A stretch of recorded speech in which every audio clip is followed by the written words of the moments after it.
Hey, in today's video, I share a story about what life was like for a little girl growing up here in Medellin during the Pablo Escobar era. Coming up.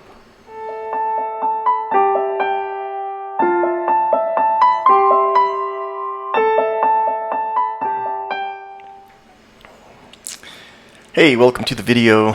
Welcome to Medellin. My name is Christopher Buell, and you may not know of me from such books as Golden Nuggets of Hobo Wisdom and Golden Nuggets of International Dating. Welcome to take 38 of this extremely long-winded conversation I'm going to have with you. And over the first 37 takes, I've been trying to really refine this down and be concise with what I'm trying to tell you. And I am not off to a good start on this one. But we'll get right into it. So, growing up, my dad used to say to me, Christopher, you won the lottery by being born an American. And there's different levels of knowing something.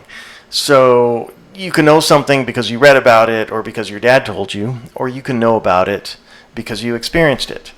And intellectually, I knew I was lucky to be born an American, but I didn't know it in the way one knows it when you come here to Colombia. And there are hardships here that you wouldn't see in the United States. I mean, it is absolutely nothing for me to see someone whose arms are cut off below the elbow, both arms, and he'll have a strap and a cooler, and he's trying to sell Coca-Colas. I mean, it's on a level that we can't understand. And I say it all the time. I love Colombia. Very happy to be here, but in large part because I was born an American, because I was dealt such a great hand. And I wanted to talk about a friend of mine who has a condition where she is on borrowed time. I am here in Colombia in some ways because of my past. And I struggle with it, and I have a friend, like I said, that's got this condition, and she handles it with such grace and class that it's almost hard for me to be around her. But she was inoculated, and she was inoculated at an early age. I've heard this a couple different ways. I heard Dennis Prager say that the hardship of the coronavirus and everything that is taking place, it's going to make American children tougher than people our age. And he gave an analogy of like getting over disease.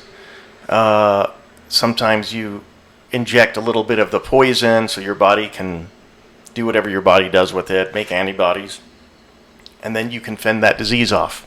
You're inoculated, so to speak. And she told me she was here in Medellin during the Pablo Escobar era. And she was walking home from school one time with one of her classmates, and there was a man on the street who was writhing in pain, and she said, we need to go help this guy. And the friend said, you're out of your mind.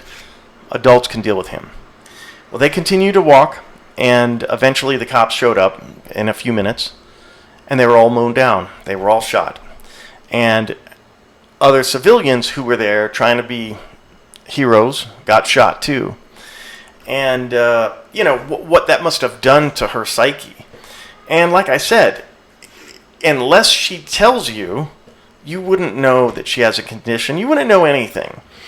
And it has been certainly a mirror to my non-situation versus her serious situation.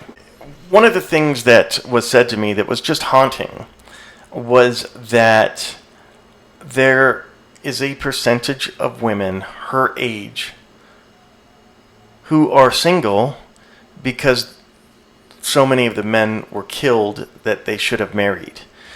And, it's as profound and as moving a story. I don't know what to say. I don't know what to say. So it would eventually come out that the police would develop a policy where we don't go collect the body until after 18 hours. Obviously it didn't take forever and a day for the cops to figure out this is a trap. But anyways, I thought it was a powerful story, and I would like to think it would be a little bit hopeful in that, you know what, we can all rise to the occasion. We can all be strong, and we can all get through this coming storm. Let me say, I'm sorry for today's video being a little less fun than what I've done in the past. I can tell you tomorrow we'll be back to politically incorrect, insensitive, and humorous videos. Until next time.